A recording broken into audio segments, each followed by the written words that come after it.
je vous avais promis une lecture qui faisait vraiment très peur. Et donc, dans les histoires pour faire peur écrites par Vincent Villeminot, il y en a une qui s'appelle La 5e marche de l'escalier, qui a été illustrée par Loïc May, donc le même illustrateur que la deuxième histoire qu'on avait racontée. Au passage, je remercie Rose, Kim et May de m'avoir gentiment confié ce livre pendant leur séjour dans un ailleurs exotique. Et voilà, j'en prends grand soin et merci parce qu'il est plein de très très belles histoires. Vous êtes prêts à avoir vraiment peur? Allez, c'est parti, on se lance.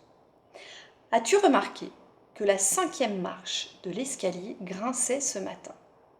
Hier, elle ne faisait aucun bruit. Quelqu'un a dû la scier cette nuit. Et il faudrait savoir qui.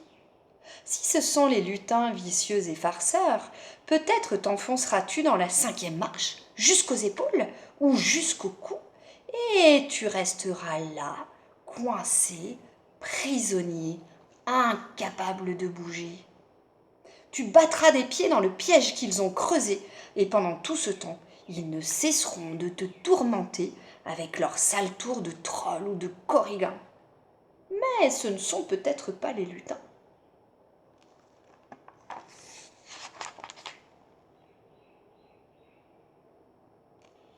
Alors si vous avez un escalier, allez voir à la 5e marche surtout. Personnellement, après avoir lu cette histoire, je suis tout de suite allée vérifier mon escalier. Si c'est la sorcière qui vit sous l'escalier, dans les tréfonds des tréfonds, lorsque tu marcheras dessus, une trappe s'ouvrira sûrement. Et tu tomberas dans un puits de pierre, une profonde cheminée. Tu atterriras pile dans sa marmite, où cuisent déjà les araignées et les poils de chauve-souris, les crapauds et les yeux de grenouille, les ingrédients et les potions qui te transformeront en une créature bizarre, mi-singe, mi-cochon. Mais si ce n'est pas la sorcière?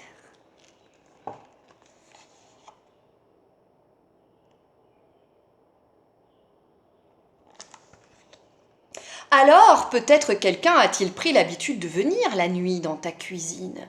Qui sait? Peut-être celui qui a truqué la 5e marche veut-il simplement entendre ceux qui descendent l'escalier et risquent de le déranger? Si ça se trouve, chaque nuit, à minuit, un loup-garou, un sorcier ou un vampire se font des tartines dans ton frigo et ne veulent pas être surpris.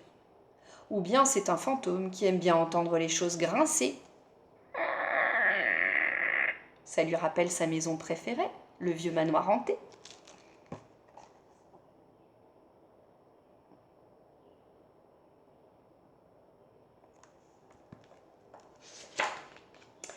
Pour en avoir le cœur net, il faudrait que tu poses le pied sur cette sinistre 5e marche de bois.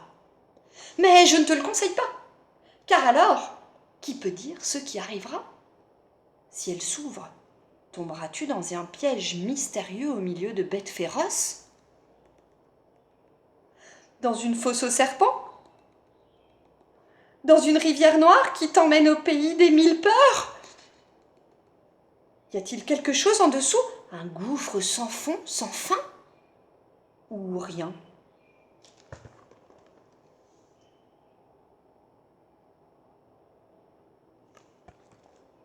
Tous les jours, maintenant, il faudra faire une gymnastique. Pour monter le soir dans ta chambre, c'est assez simple. Tu t'accrocheras à la rampe et tu sauteras la marche maudite, d'un bond. Il faut juste espérer que ceux qui t'ont tendu ce piège ne le compliqueront pas à la longue pour le rendre plus raffiné. Et s'ils piégeaient aussi la marche du dessous ou celle du dessus, tu devrais te méfier.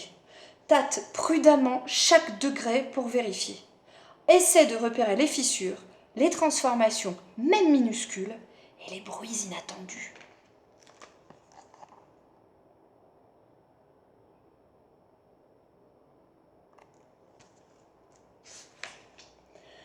Et fais plus attention encore lorsque tu descendras le matin.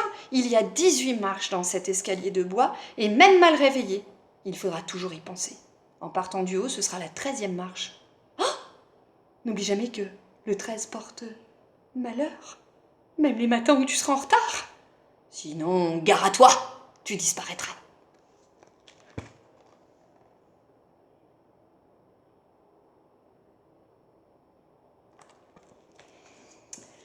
J'espère que vous avez eu très très peur à la lecture de cette histoire.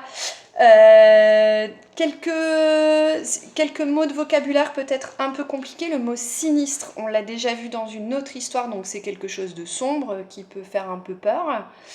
Les tréfonds, des tréfonds, c'est...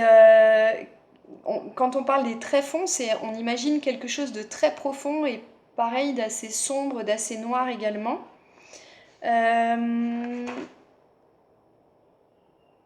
Les lutins, je pense que vous savez ce que c'est, les lutins, vous avez déjà dû voir de toute façon les lutins du Père Noël, etc.